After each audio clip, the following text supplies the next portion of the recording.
আচ্ছা, এরপরে আমরা 6 নম্বর যদি জাবেদা দেখতে চাই তাহলে কি বলতে পারি? তাহলে এভাবে বলবো বনিহারি দ্রব্য ক্রয় করা হলো 5,000 টাকা এবং 10% ভ্যাট প্রদান করা হয়েছে। এখন যদি আমরা খেয়াল করি, এখানে মনিহারি দ্রব্য ক্রয় করছি কত টাকা? আমরা 50,000 টাকা, 5,000 টাকা, আর এখানে কি 10% ভ্যাট দিয়ে আসছি। এবার চিন্তা করো, মনিহারিটা কি আমরা ভোক্তা না? মনিহারির ভোক্তা না আমরা? তো মনিহারি যদি ভোক্তা হয়, তাহলে মনিহারি যদি ভোক্তা হয়, ভোক্তা কি ভ্যাটটাকে আলাদা দেখাবে? দেখাবে না। যদি আলাদা না থাকে তাহলে কোন 5,000 টাকা 10% ভ্যাটটা জাস্ট বের করে অ্যাড করে দিলে হয়ে যাবে। তার মানে কি বুঝলাম? যে মনিহারি যে মূল্য সেটা 5,000 প্লাস এই 10% ভ্যাটের টাকা অ্যাড করে দিব। তাহলে 10% 5,000 টাকা 10% কত? 500 টাকা। তার মানে কি আমি 5,500 টাকা কি করছি? মেইনলি মনিহারি ক্রয় করছি। মনিহারি যদি আমি ক্রয় করি 5,500 টাকা, তাহলে কি হবে? মনিহারির আমাদের কত টাকা খরচা হচ্ছে? আমাদের মনিহারি হিসাব আমাদের কত টাকা খরচ করছে বলুন তো? মনিহারি আমাদের কি পরোক্ষ খরচ, এটা কি হয়েছে? বৃদ্ধি পেয়েছে। তাহলে কি হবে? ডেবিট হবে। তাহলে এখন 5,000 টাকা আর এই 500 টাকা অ্যাড করে দেবো। কত? 5,500। কেন? বুঝতে পারছি, আমরা প্রথমেই বেসিক ক্লাসে করে বুঝাইছি যে মনিহারির সাথে কেন এটা অ্যাড করে দেবো। কারণ এটা আমরা ভোক্তা কি করে ভ্যাটের টাকা সরকারের কাছ থেকে কালেক্ট করতে পারে না, অথবা কাউকে বিক্রি করে কালেক্ট করতে পারে না। যেহেতু সে ভোক্তা, সেই ভ্যাটের টাকা কি সে নিজে পরিশোধ করবে। এই জন্য এই 5,500 টাকা করে আমরা অ্যাড করে এখানে দেখালাম। বুঝতে পারছেন? আচ্ছা, এই টাকাটা কিভাবে পরিশোধ করছি আমরা? নগদে। তো নগদ টাকা আমাদের হ্রাস পেয়ে যায়। নগদের হিসেব কি হবে? নগদের হিসেব আমাদের কি হবে বলো? চলতি সম্পদ আমাদের কি পাইছে? হ্রাস পাইছে। হ্রাস পেলে কি হবে? ক্রেডিট হবে। কত টাকা? 5,500। দেখো তো, আপনি বুঝতে পারছেন? আচ্ছা, এরপরে আসো 7 নম্বর টপিক, যে ভ্যাট সহ আসবাবপত্র ক্রয় করা হলো 30,000 টাকা। আচ্ছা, এবার খেয়াল করো তো, এই আসবাবপত্রের ভোক্তা কে? আমরা না? হ্যাঁ। আচ্ছা, এই আসবাবপত্রের মূল্য 30,000 টাকা আছে, এর মধ্যে কি আসবাবপত্রের মূল্য ছাড়া আর কি আছে? ভ্যাট অ্যাড করা আছে। আচ্ছা, আমরা এই কি বললাম, এখানে যেহেতু আমি ভোক্তা আসবাবপত্রের, তাহলে আমি এই ভ্যাটের টাকা আলাদা করে দেখাবো না। তো ভ্যাট না দেখাই তাহলে আমি আমরা কি করছি? উপরে যেহেতু যোগ করা ছিল, যোগ করে দিছি, আর এখানে যোগ করাই তাহলে যোগ করে দরকার আছে। তাহলে আমাদের আর ইজি হয়েছে যে আমার নতুন করে ভ্যাট টাকা বের করার কোনো প্রয়োজন নাই।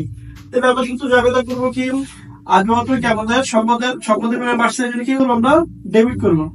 আর এই টাকাটা কি আমরা নগদে পরিশোধ করছি, এই জন্য নগদ টাকা কি আমাদের হ্রাস পেলে সম্পদ হ্রাস পেলে কি হবে? ক্রেডিট হবে। তাহলে আমাদের কি দাঁড়াইতেছে? আমাদের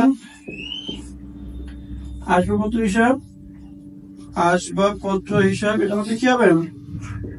স্থায়ী সম্পদ কি হচ্ছে? আমাদের বৃদ্ধি পেয়েছে। তাহলে কি হবে? ডেবিট হবে। কত টাকা? 30,000 টাকা। আর আমাদের নগদ টাকা হ্রাস পেয়েছে। নগদান হিসাব চলতি সম্পদ এটার মধ্যে কি পাইছে? হ্রাস পেয়েছে। তাহলে কি হবে? ক্রেডিট হবে। কত টাকা? দেখা তো, বুঝতে পারছে কিনা? কারণটা বুঝতে পারছেন? আচ্ছা, এইবার আসো আমরা আরেকটা ইন্টারভিউ লিখতে চাই বোঝানোর জন্য। ধরো যন্ত্রপাতি ক্রয় করা হলো 20,000 টাকা।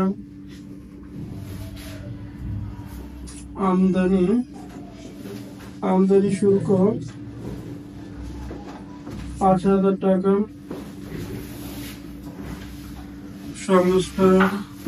সংস্থাপন ব্যয় 10,000 টাকা এবং ভ্যাট প্রদান 1000 টাকা। আচ্ছা এবার দেখো এখানে কি বলা হয়েছে, যন্ত্রপাতি আমরা কি করছি, যন্ত্রপাতি ক্রয় করছি। এই ক্রয় করে কত টাকা, 20,000 টাকা। যন্ত্রপাতির অ্যাকচুয়াল মূল্য কত টাকা, 20,000 টাকা। সেটা আনার জন্য আমরা শুরু দিচ্ছি কত টাকা, আমরা 5,000 টাকা। সংস্থাপনের জন্য খরচ করেছি কত, 10,000 টাকা। এবং ভ্যাট প্রদান করেছি কত টাকা। আচ্ছা এবার চিন্তা করো, এটা আমাদের স্থায়ী সম্পদ নাম। আচ্ছা স্থায়ী সম্পদ যখন আমরা ক্রয় করি তখন এই স্থায়ী সম্পদ মূল্য নির্ণয়ের জন্য আমরা কি করি, একটা ধারণা চিন্তা করি না, ঐতিহাসিক ব্যয়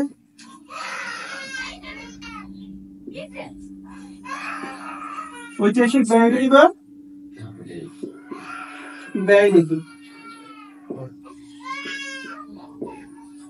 আচ্ছা এবার চিন্তা করো, এই ঐতিহাসিক ব্যয় নীতি বা ব্যয় নীতি অনুসারে যদি আমরা এখানে করতে চাই তাহলে কি হয়েছে, আমাদের মূল্য কত দাঁড়ায়, খেয়াল করো।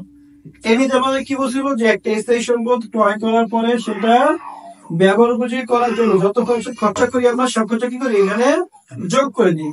তো যোগ করলে দেখো এখানে 20,000, সাথে 5,000 টাকা অ্যাড করবো, সাথে 10,000 টাকা এবং সাথে এই 1,000 টাকা অ্যাড করবো, ঠিক না।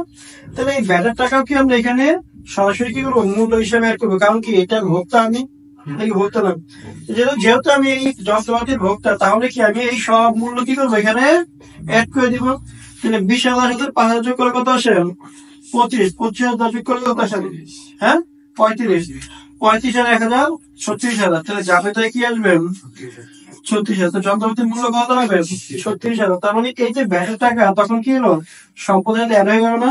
তার মানে এই ভ্যাট প্রদান করার ফলে কি এই ভ্যাটটা দেবে আমাদের কি হলো, স্থায়ী সম্পদ হয়ে গেল। আচ্ছা তাহলে এবার খেয়াল করো, তাহলে আমরা কি লিখবো, যন্ত্রপাতি হিসাব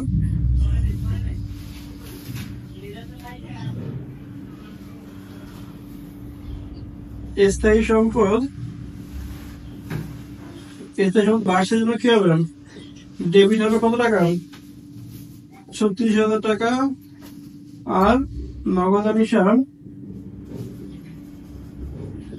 এটা আমাদের কি চলতি সম্পদ হ্রাস পেতে কি হবে, ক্রেডিট হবে 36,000 টাকা।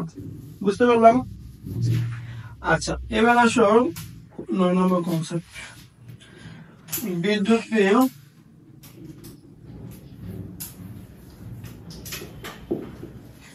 ভ্যাট সহ বিদ্যুৎ বিল পরিশোধ